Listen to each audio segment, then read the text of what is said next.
We no afraid, we no see no one where we afraid of. We no afraid, we no see no one where we afraid of. Yeah, this is Everton Blender.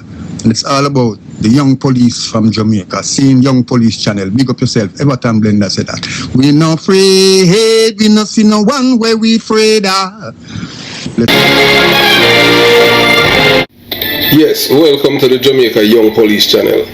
To our loyal viewers and subscribers, at the channel we are a group of law-abiding citizens who believe in the rule of law and respect the rights of every citizen, but not the ones who do not subscribe to such behavior. We do believe in and support preemptive strikes because it saves lives. That is a logical conclusion because preemptive strikes save lives and prevent the further loss of lives. We are all about saving lives on this channel. We at this channel aid criminals, their financiers, their supporters, enablers, and the likes with a passion, and we do not want them over here. Yes, let us repeat ourselves. We do not want any criminal supporters over here. Please, we do not want your views, your subscriptions, your likes, or your comments. Please go elsewhere where the red carpet is waiting for you. Over here, we want you, the criminal supporters, enablers, financiers, and all the likes, to go to prison or madness. Let me repeat myself. We at the Jamaica Young Police Channel, we do not want the criminal supporters and their circle over here. We want you to go to prison or madden. Moving on to our video. Yeah. LCD, you're looking at a man. Your man is a Jamaican and he goes by the name Javon Pinnock. And you know Javon Pinnock, he's wanted for the murder of Javon Jamison, aka Blingers. And you know Blingers was a Jamaican in the United States of America, law-abiding citizen who believed in the rule of law, and he wasn't doing anything illegal or inappropriate in America. And this man, because he feel like he can do anything and get away with it, killed this young man. So now that he's wanted, we want you, wherever you see him, please call 119, let the police know that he's wanted in New York, in Queens, for the murder of this young man. And so that they can extradite him, or if he put up any form of resistance, they can send him to departure alone. That would be justice. So we're appealing, we're begging you, please use your conscience, decency, ethics, and your humanity. Yes, we are a human family. We over at the Jamaica Young Police Channel say informer for live and gunman for dead. And we say that without no apologies. So moving on to today's. Yeah, so you know we're at the Jamaica Young Police Channel. We're always, anytime we start a video, always look at your LCD. Yes, and to those of you complaining about Javon Pinnock advertisement here, we want him off the street. That's why we won't take it down until he's caught. Either he's caught or he's sent to the departure alone, because we need justice for Javon Jamison, that is Blingers, who was killed. Yes, and we're not getting any pay for it. Alright, so you know, we're not in this, you know, what's in it for me.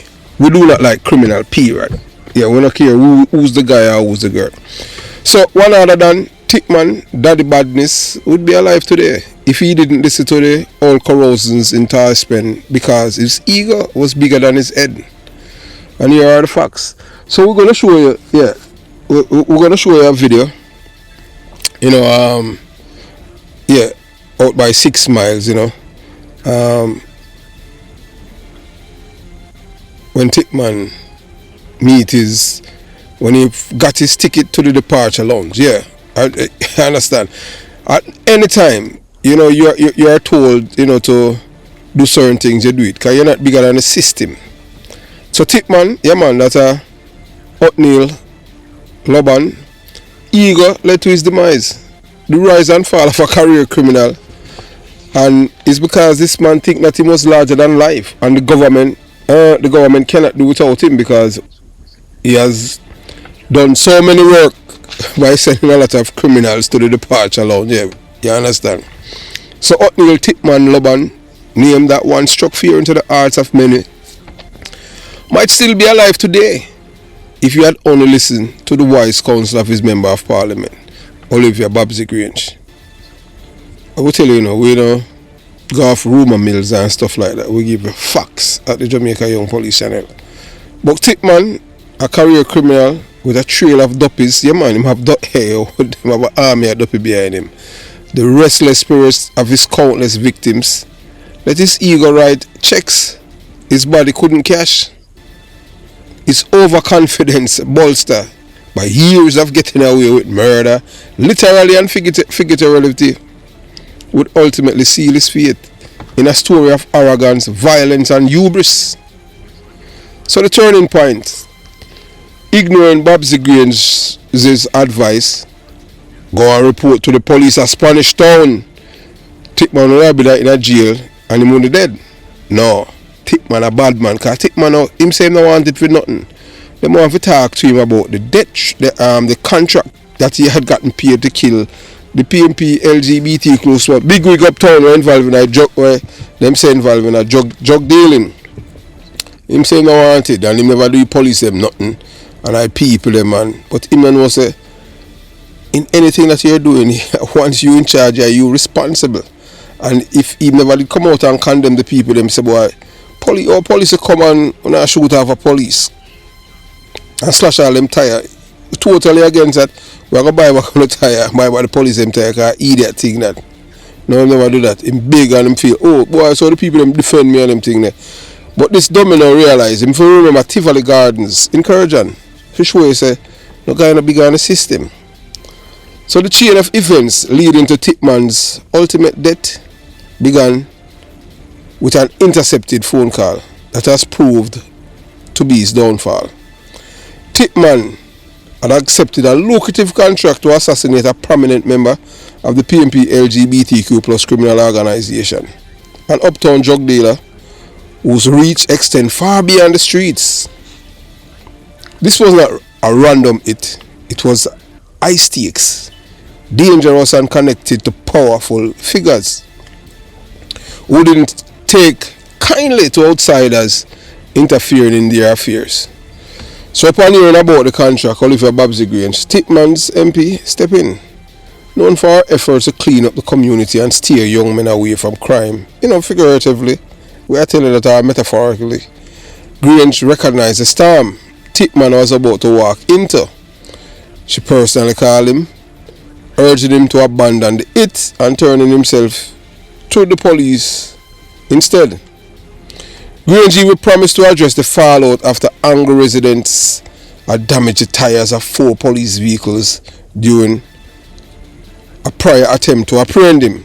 But when they went there to Taspen, it was really him, his one when he ran that a plaque son. Yes, you understand, because there was certain information that the police them have, so them say they want to talk with him. The police will send call people and them think that this person of interest. Once they know say step a certain way, they will come for you. But Thickman, drunk on his reputation as an untouchable, invincible gangster, refused to heed the warning. His ego overpowered his common sense. Instead of appreciating the olive branch extended by his member of parliament, Thickman arrogantly dismissed her advice and hung up the phone mid-conversation. You can't do that. You're not an MP, you don't have no power. The power comes from the government. The power you have as a Dan is just with the carousing them, and them, the only thing them can do is make nice and behave obnoxious, belligerent, and show them are low IQ people. I show many people in these community unemployed. I never did know so much people that are spending a job and them things. So all them live. So them people are real parasites, me I tell you. You understand? So Thickman had long believed himself to be untouchable. After all, he was the orchestrator of countless killings and the man feared by both rivals and residents alike. So his belief in his own invincibility reached its peak when the police responded to the intercepted phone call, came to arrest him. Instead of cooperated, Thickman miscalculated the situation. As the police arrived, residents loyal to Thickman But frustrated with the chaos he brought to their community, attacked the officers, damaging their vehicles and forcing them to retreat without their target. Thickman interpreted this as a victory, believed he had escaped yet another brush with the law. He assumed he was in the safe zone, immune from consequences. But Thickman believed that he was untouchable would be his undoing. His failure to realize that the wheels of justice, though slow or relentless, cost him dearly. So Thickman's rise to power was built on a foundation of bloodshed and fear. His name was synonymous with terror in his community. Thickman was either the man pulling the trigger or the one giving the orders. A cold, calculated puppet master whose reign left a long trail of bodies and grieving families. He thrived in a culture where criminals like him were glorified. But his hubris blinded him to the fact that no man, no matter how feared, is above the law. Thickman failed to recognize that taking on a high-profile contract against someone deeply entrenched in a powerful organization was a dangerous gamble. One, he was ill-equipped to win. So Thickman's death was inevitable. It was inevitable. A tragic yet predictable ending for a man who refused to acknowledge his own vulnerability. The forces he hungered were not the type to let transgressions slide. Days after the failed attempt to arrest him, Thickman was hunted down. The police found him and they made an example of him. After, Thickman, them the man and leave them gun. And him trade bullets with the police them, lose him life. In the end, Thickman's arrogance, his refusal to heed the advice of Olivia Babsy Grange, and his belief that he was untouchable led to his brutal demise. It wasn't just the law that caught up with him. It was the very life he had built. One of violence, betrayal, and unbridled ego. So a lesson from Thickman's demise. Thickman's story serves as a cautionary tale for those who believe that power and fear can shield them from the consequences of their actions. It's a stark reminder that no one, not even the most feared one, is invincible. His death, while tragic, underscores a deeper truth. The road of crime is a dead end, and arrogance only hastens the journey to its conclusion. If only Thickman had listened to Babsy Grange's plea and the police, if only he had seen her intervention as a lifeline instead of an insult to his ego, if he had realized that the so-called invincibility was nothing more than an illusion, perhaps, just perhaps, O'Neil Thickman Laban would be alive today. Instead, his story ends as a chilling reminder of what happened when ego blinds reason. So some people have said the tragic downfall of Thickman is a mirror image of the same self-inflated ego that Christopher Doodles Coke harbored during the reign of one of Jamaica's most infamous dons. Coke, like Thickman, believed that he was untouchable, leading close to 200 misguided youths to their deaths in an attempt to protect him during the infamous 2010 Tivoli incursion. Doodles is alive and is in New Jersey, at Fort Dix prison. While tragic, the loss of those lives serve as a harsh lesson for Jamaica. You cannot beat the state. When Doodles told them, say, hey, come fight, and they might give them 300 grand and all of them things. Some of them say they will fight for free. That's how much them love Christopher Doodles Coke. Not knowing say they might lose. You can't beat the state. You can't take on the state and win. The state have the power, them have the money, and them have all of the logistics. Although they were able to lock down Jamaica for 10 days, them paid dearly. And the man behind it, if Christopher Doodles Coke had listened, you heard we had played we had spoken to his godfather, a white man, who live in Jamaica. He's born American. Because most people don't know, you have many Jamaicans who are Americans, born in America, and them parents brought them back to Jamaica, just like Edward Seaga. But some of them don't get them American. Them ain't know that, because them are Yankees, so them still maintain them American citizenship and them not trade it for nothing, because that is like gold on earth right now. Until, you understand, we say I wish passport will become the dominant one later on. So in the modern era, especially in 2025, you soon get to see the video, man. This reality is even more glaring. The police no longer rely on informants.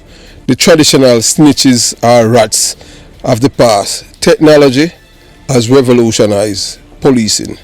The cell phone, whether through intercepted calls, text messages, GPS tracking or social media monitoring, has become the ultimate informer, silently gathering evidence that no human informer could match, because this kind of information you get, it's not flaw, you hear it for yourself.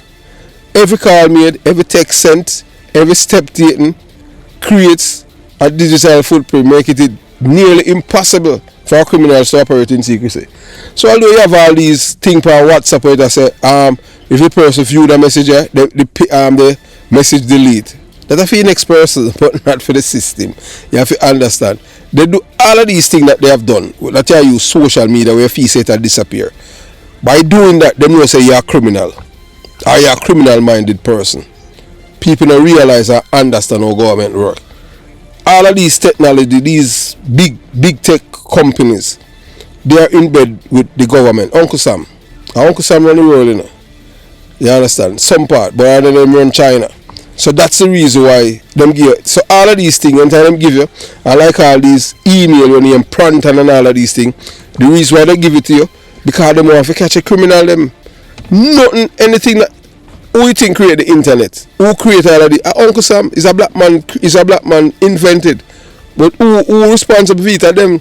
So you think so them are going to make you come do all kind of things that them can't trace you? No, because the government, the government supposed to fear you as citizens, but the government wants to make sure it's the other way that you fear them.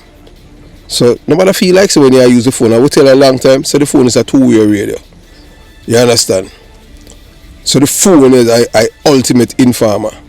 Every call made, every text sent, every step taken creates a digital footprint. I will tell you all the while, so the phone a two-way radio. So Thickman now, him feel say, him all good. Yeah man, so him say him not going to police station because him not wanted and him not do nothing and because of him government in a power. Him not fortunate like Christopher do the school, but him can't talk to Andrew Holness, because Andrew Holness take call from Carousing and them not have him number. Them total different prime ministers, Eddie Seaga man. You understand? We can't say that. Yeah. So I will tell you how them things. So Thickman, yeah man.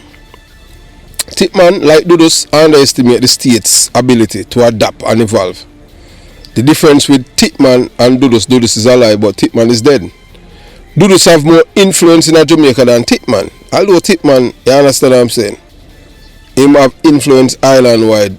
That's why them call him Daddy Badness. So he failed to grasp the very tools he likely used to organize his empire were also the tools that would dismantle it. So that because through him keep killing people, doing all kind of things in and out of jail, because so them want to live, and them feel say a good thing. So his inflated sense of power blinded him. Yeah man, so so him so this was imminent. Yeah man, this was imminent of his fate. In the end, the state remains undefeated and technology has fortified its position. So let me have to wait for the informer to tell them where Thickman is or was. So them just watch him, because he have a phone. Every driver you drive, them can, there's a thing when you triangulation, where them see and them watch you, just like how you drive, them see it. So that's why they're able to intercept him. And we are going to tell you of his modus operandi, how him travel. So Thickman demise, much like that of Dudus, should serve as a sober and reminding to those who still believe they can stand against forces of law and order. Ego might inflate a man's sense of importance, but it can never shield him from the relentless pursuit of justice. Jamaica has no place for these self-proclaimed untouchable dons, and as history shows, their end is predictable, as it is imminent. So we'll make you watch, the video after them send Thickman to the departure lounge, and it's come from one of our local media in Jamaica, and them show you the scenes after them sending my departure lounge. So you watch, you listen, and you decide, then we come and finish up the video.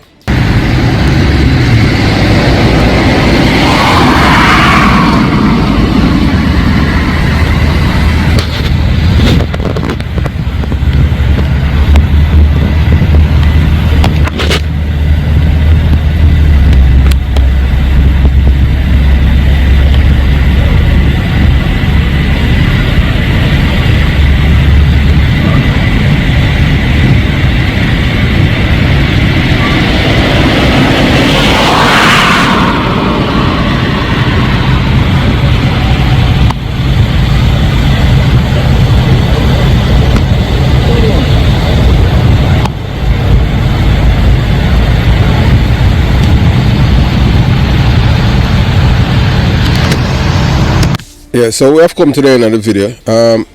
We have a video where we could show you, where is on the ground, with him. You might look up in the sky, because you understand what I'm saying. That's what happened. You sometimes these guys realize them number call. But I tell you, them no want for dead, So that's why most of them always die with them eye open. Because them feel by doing that, the life now, the breath, the life now gonna leave the body. Them soul now gonna leave. So them a fight it. But as we, we tell them, say, don't fight it. Everything is gonna be alright. Because when I serve sympathy, coffee, tea, breakfast, lunch, dinner, supper over here. Not even water. You don't get no sympathy. You're thirsty. No, we are getting real bitters. Straight to the departure lounge. Yeah, man. Anything we are give, and you want to drink, and some poison you get, I just saw it go. We don't give nothing for eat there, for you are wicked. So when a man chooses a life of crime, the end is imminent, and that equals the departure lounge. This man, he signs a contract with fate, a contract that only offers only two roads. One leads to a small confined cell where the walls become both his prison and his silent witness. The other, darker yet more lucrative, path ends at the cold steel door at the departure lounge. What many have aptly called the morgue. Here bodies lies in silence, their stories etched into the bruises and bullet wounds that paint a grim portrait of their choices. Hotnail Thickman Laban, once feared, name in the streets now lies in that very departure lounge. His lifeless body stored in a cold fridge as he awaits for his final chapter of his life to be written, burial and decay. A life of crime, the illusion of power and wealth. For men like Thickman, the allure of the criminal life is intoxicating. It promises power, wealth, and an illusion of instability. No. George Pang, Liquor 13, liver foreign, Spurline dead, so no longer are Spranger. No. So now dead. Him live long, him live 50-42. Do the soul on him. I mean, M50s and a foreign, a prison.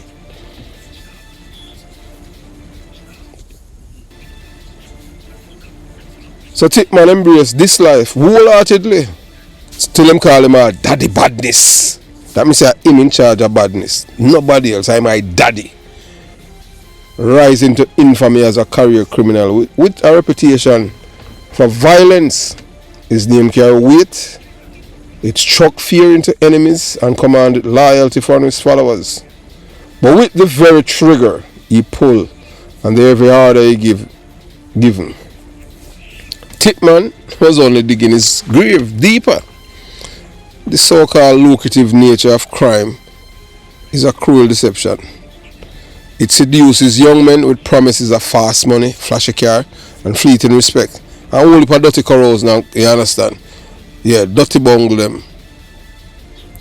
But it exacts a heavy toll.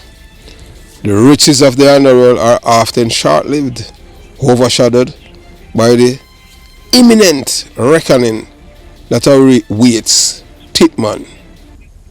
Like so many before him, believe he could outrun this fate, but the streets have a way of settling scores, and when his time came, the same life that made him rich and left him cold, lifeless and alone in the morgue freezer. The departure along, a grim reality. The departure along is the final destination for those who chose the road of violence and crime. For Thickman, it is where the remnants of his once feared body lie, stripped of the power and the bravado that defined his life. There are no riches here, no loyal soldiers or fawning followers.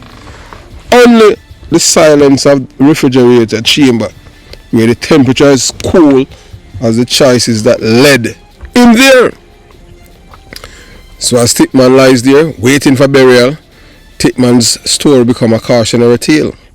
His bones, once animated by arrogance and violence, will soon be bleached white in the Jamaican soil, forgotten by all except the grieving families of his victims and those who once trembled in his shadow.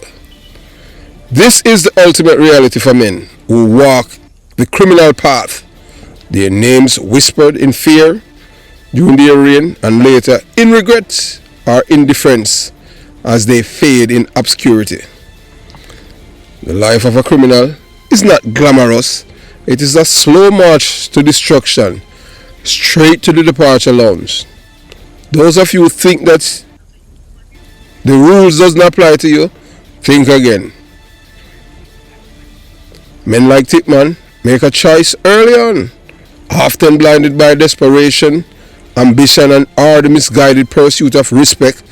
They chose to gamble with their lives, believing they can cheat fate. But the house always win. So if you know about gambling and them thing there, any house, any person will operate gambling and them poor, that means there's something wrong.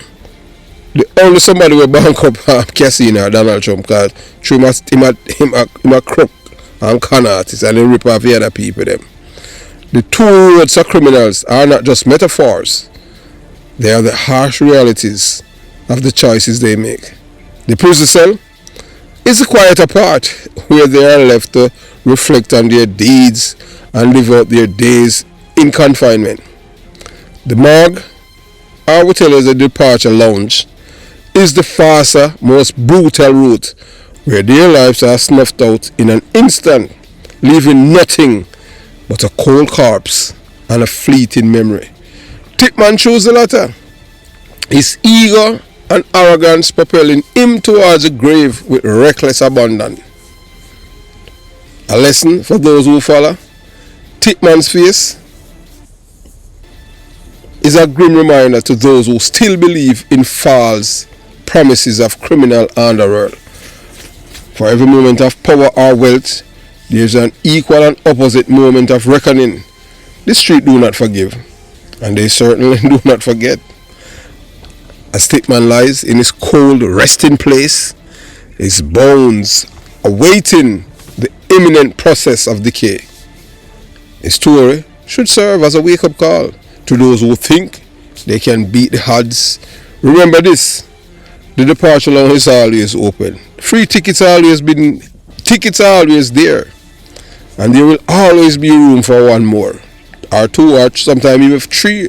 Any amount, it never full. Whether by the gun or by the gravel, the life. I mean, I always say the gravel, you forgot wrong. I mean, the life of a criminal is always a losing game. The question is not if you will meet your end, but when. And whether you choose to leave behind a legacy of regret or redemption.